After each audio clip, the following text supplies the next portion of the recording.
Hi, Mighty Mommy here, and I'm ready to share some quick and dirty parenting tips with you that will help make your life as a parent a little bit easier and a lot more fun. I'm your host, Cheryl Butler. Having 8 children means dealing with 8 different characters, learning styles, academic and sports abilities, body types, and, of course, personalities. Not one of them is the same as the others, which I think is a positive thing. Some of my kids are extremely outgoing like myself, and others are much more reserved like their father. But no matter what, we have always emphasized each child's individuality. For instance, our oldest son, now 19, is introverted and is probably never going to change. Introverted children are often mistaken for shy children, but being introverted and being shy aren't the same thing.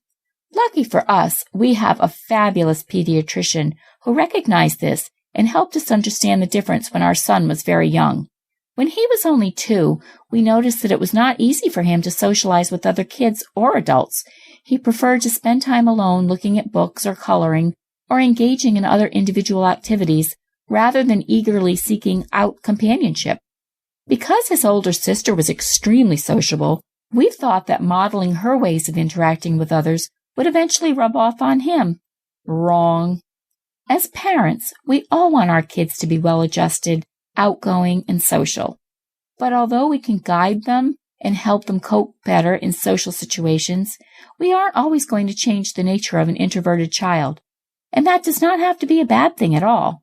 In fact, your introverted child can still find enjoyment in our highly social world if you just relax and learn how to help him be himself without the pressure of fitting into today's society's expectations.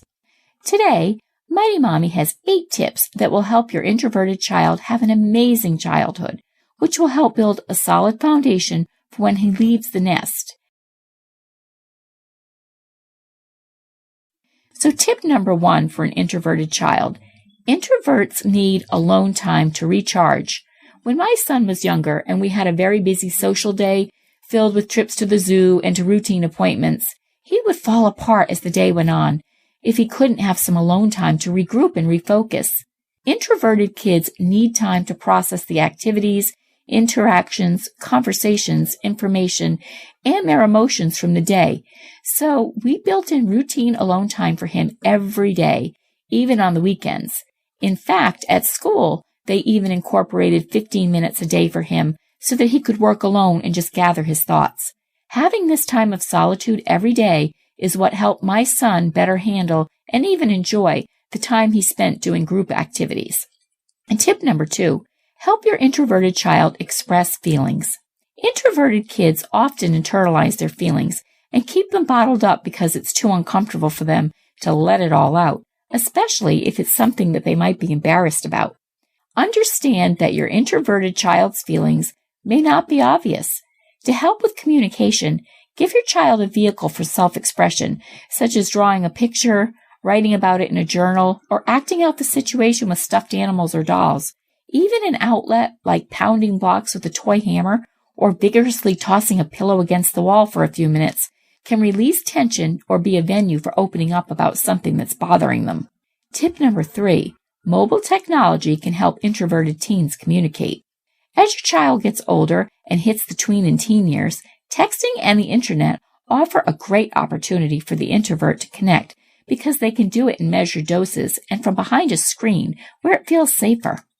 My eldest son and I text every day about everything ranging from what he needs at the store to how he did on a big test. This affords him a safety net to share exactly what he wants on his own terms. And usually he'll open up about more with me because he feels comfortable doing it in the privacy of his space without me being there trying to engage him for more info than he's comfortable divulging.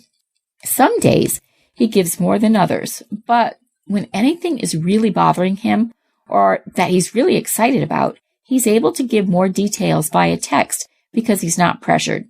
It might not be quite the same as chatting in person, but I've accepted that this is what he's comfortable with, and it works for us.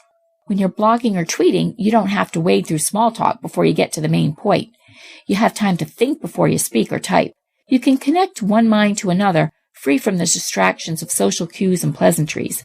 Instant messaging may also provide just the outlet introverted teens need for sharing feelings and connecting with peers without the embarrassment of exposed emotions.